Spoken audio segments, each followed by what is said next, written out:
Hi, welcome to my channel Madhu's Educational Alerts. This is your Madhusudan. ఈ వీడియోలో మే 19th ఈరోజు జరిగినటువంటి shift 1 shift 2 exam papers EAMCET examination papers ఎలా ఉన్నాయి, దీన్ని బేస్ చేసుకొని రేపు ఎల్లుండి నెక్స్ట్ రాయబోయేటటువంటి క్యాండిడేట్స్ ఏ విధంగా ప్రిపేర్ అవ్వాలి, ఏ కాన్సెప్ట్స్ మీద ఎక్కువ ప్రిపరేషన్ ఎక్కువ ఉండాలి అన్న దాని మీద ఈ వీడియో మీకు షేర్ చేస్తున్నాను. ఎవరైనా ఫస్ట్ టైంగా నా ఛానల్ చూసినట్లయితే ప్లీజ్ సబ్స్క్రైబ్ మై ఛానల్. ఇక విషయంలోకి వెళ్దాం. ఈరోజు ఏపీ ఎంసెట్కి సంబంధించి షిఫ్ట్ 1 మార్నింగ్, షిఫ్ట్ 2 ఈవినింగ్ జరిగినటువంటి ఆఫ్టర్నూన్ సెషన్ జరిగినటువంటి రెండు షిఫ్ట్స్లో ఒకసారి చూసినట్టయితే ఇప్పటివరకు అయినటువంటి ఎంసెట్ పేపర్స్ అన్నింటిలో కూడా నిన్న జరిగిన పేపర్స్లో కానీ, ఈరోజు మార్నింగ్ జరిగిన పేపర్ కానీ, మధ్యాహ్నం ఆఫ్టర్నూన్ సెషన్లో జరిగినటువంటి షిఫ్ట్ 2 పేపర్ కానీ ఏ పేపర్ చూసుకున్నా మ్యాథమెటిక్స్ అనేది మాత్రం చాలా టఫ్గానే వస్తుంది. ఇది మోడరేట్ టు హార్డ్ లెవెల్లోనే ఉంటుంది.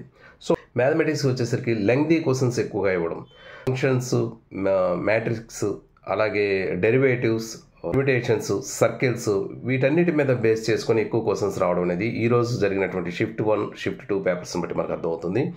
కాకపోతే ఎక్కువ మంది స్టూడెంట్స్ చెప్పే మాట ఏంటంటే మ్యాథమెటిక్స్కి చాలా టైం అయిపోతుంది, ఎక్కువగా టైం టేకిన్ అనేది ఎక్కువ అవుతుంది. ఎందుకంటే వచ్చినట్టే ఆన్సర్స్ వస్తున్నట్టున్నాయి, వాటిని అటెంప్ట్ చేసేటప్పటికి టైం ఎక్కువ అయిపోవడం, చాలా టెన్షన్గా నర్వస్గా ఫీల్ అవుతున్నారు.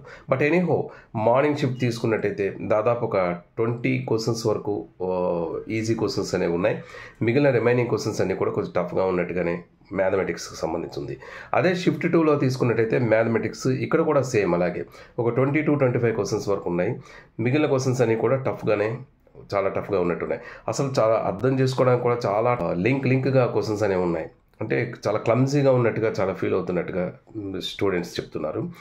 ఇక ఫిజిక్స్ విషయంకి వస్తే ఫిజిక్స్ గురించి మనం నిన్న ఫిజిక్స్ చూసుకున్నా, ఈరోజు మార్నింగ్ చూసుకున్నాం, మధ్యాహ్నం చూసుకున్నాం.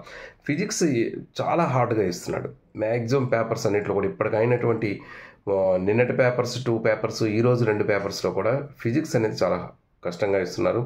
ఈ ఫిజిక్స్లో చూసుకున్నట్టయితే అసలు ఈరోజు మార్నింగ్ జరిగిన పేపర్స్లో అయితే షిఫ్ట్ 1 పేపర్ ఈరోజు జరిగినటువంటి షిఫ్ట్ 1 పేపర్లో ఫిజిక్స్ చూసుకున్నట్టయితే అసలు కొన్ని క్వశ్చన్స్ అర్థం కావట్లేదు, చాలా అండర్స్టాండ్ చేసుకోవడానికి కూడా చాలా కష్టంగా ఉన్నట్టుగా ఫీల్ అయ్యారు. అదే మధ్యాహ్నం సెక్షన్ పేపర్ తీసుకున్నట్టయితే కొంతవరకు అది కూడా ఫార్ములా బేస్డ్ ఉన్న క్వశ్చన్స్, కొన్ని డైరెక్ట్ క్వశ్చన్స్ కొన్ని పడడంతో కొన్ని రాయగలిగారు. బట్ ఎనీహో ఫిజిక్స్ పేపర్ మాత్రం ఈరోజు షిఫ్ట్ 1 తీసుకున్నా, షిఫ్ట్ 2 తీసుకున్నా, రెండింటిలో కూడా చాలా హార్డ్గా ఉంటుంది. అంటే ఇప్పటివరకు మనకు అర్థమవుతున్న పేపర్స్ని బట్టి చూస్తే నిన్నటి పేపర్స్ నుంచి ఈ రోజు వరకు జరిగినటువంటి 4 పేపర్స్లో కూడా ఫిజిక్స్ అనేది చాలా హార్డ్గానే ఉందని మాత్రం చెప్పుకోవచ్చు. ఎవరైతే ఫిజిక్స్లో ఎక్కువ స్కోర్ చేయగలుగుతారో వాళ్ళు ఈజీగా మంచి స్కోరింగ్ అనేది తెచ్చుకోవడం కాకుండా ర్యాంక్ కూడా తెచ్చుకునే అవకాశం అనేది మాత్రం ఉంటున్నట్టుగా మనకు అర్థమవుతుంది. ఇక మన కెమిస్ట్రీ విషయంకి వచ్చేసరికి మాత్రం ఇది మాత్రం ఇప్పటి వరకు జరిగిన అన్ని పేపర్స్లో కూడా కెమిస్ట్రీ అనేది మాత్రం చాలా ఈజీగా ఉంటుంది. ఈరోజు షిఫ్ట్ 1 పేపర్ కెమిస్ట్రీ షిఫ్ట్ 1 తీసుకున్నట్టయితే ఆర్గానిక్ కెమిస్ట్రీ మీద ఇచ్చారు, క్వశ్చన్స్ ఎక్కువగా వచ్చాయి. అదే షిఫ్ట్ 2లో తీసుకున్నట్టయితే ఇనార్గానిక్ కెమిస్ట్రీలో పడ్డాయి. సో స్టూడెంట్స్ ఎప్పుడు కూడా ఓన్లీ ఆర్గానిక్ అని ఇనార్గానిక్ ఒకదాని బేస్ అయిపోకుండా మనం రెండింటిని కూడా ప్రిపేర్ అవ్వాల్సి వస్తుంది. సో ఇప్పటికీ మనకు అయినటువంటి నిన్నటి పేపర్స్ 2 పేపర్స్, ఈరోజు జరిగిన 2 పేపర్స్ ఓవరాల్గా మనం తీసుకుని ఒక కంక్లూజన్కి వచ్చినట్టయితే దీన్ని బేస్ చేసుకొని రేపటి నుంచి రాయిపోయే స్టూడెంట్స్ అందరూ కూడా ఇలా ప్రిపరేషన్ కానీ కొద్దిగా మార్చుకుంటే బాగుంటుంది. ఫస్ట్ మనం మ్యాథమెటిక్స్ తీసుకున్నట్టయితే మ్యాథమెటిక్స్లో ఖచ్చితంగా ప్రీవియస్ క్వశ్చన్ పేపర్స్ని బాగా ప్రిపేర్ అవ్వండి.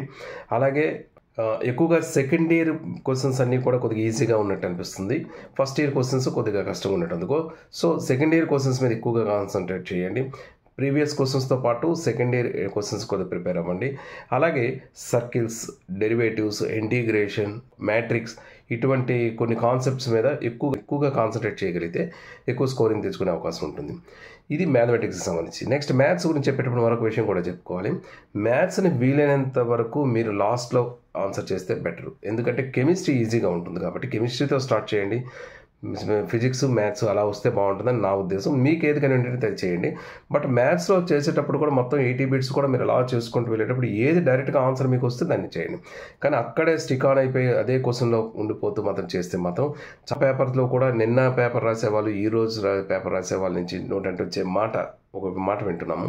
అదేమిటంటే కెమిస్ట్రీలో ఈజీగా ఉన్నప్పటికీ కూడా మ్యాథ్స్ మీద ఎక్కువ కాన్సన్ట్రేట్ చేసి ఆన్సర్ వస్తున్నట్టే ఉండడం వల్ల దాన్ని చేసుకుంటూ ఉండడం వల్ల టైం కిల్ అయిపోయింది.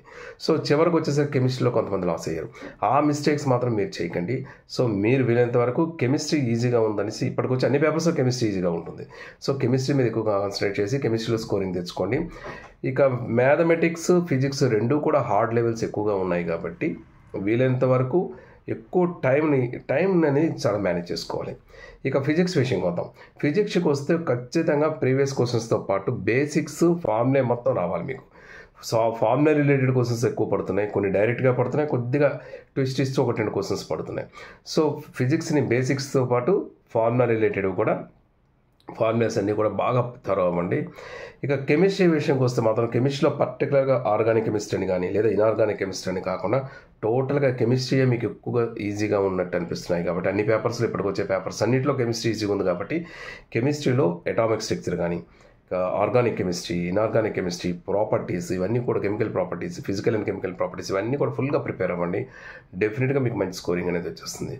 సో ఇప్పుడు ఓవరాల్గా దీన్ని దృష్టిలో పెట్టుకుని ఇప్పటికైనా 4 పేపర్ తలకి అనాలిసిస్ని మీకు ఒక ఐడియా వచ్చింది కాబట్టి దీన్ని బేస్ చేసుకొని ఖచ్చితంగా ప్రీవియస్ పేపర్స్ ప్రిపేర్ అవ్వడం, బేసిక్స్ ప్రిపేర్ అవ్వడం, పర్టికులర్ ఇప్పుడు ఏ టాపిక్స్ అయితే ఎక్కువ చెప్పినా దాని మీద ఎక్కువ ప్రిపేర్ అవ్వడం, టైం మేనేజ్మెంట్ చేసుకోగలగడం, ఈ 2 షిఫ్ట్కి సంబంధించి ఇది analysis.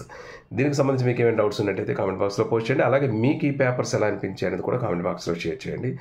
Thank you so much for your watching. This is your Madhusudan. Thank you.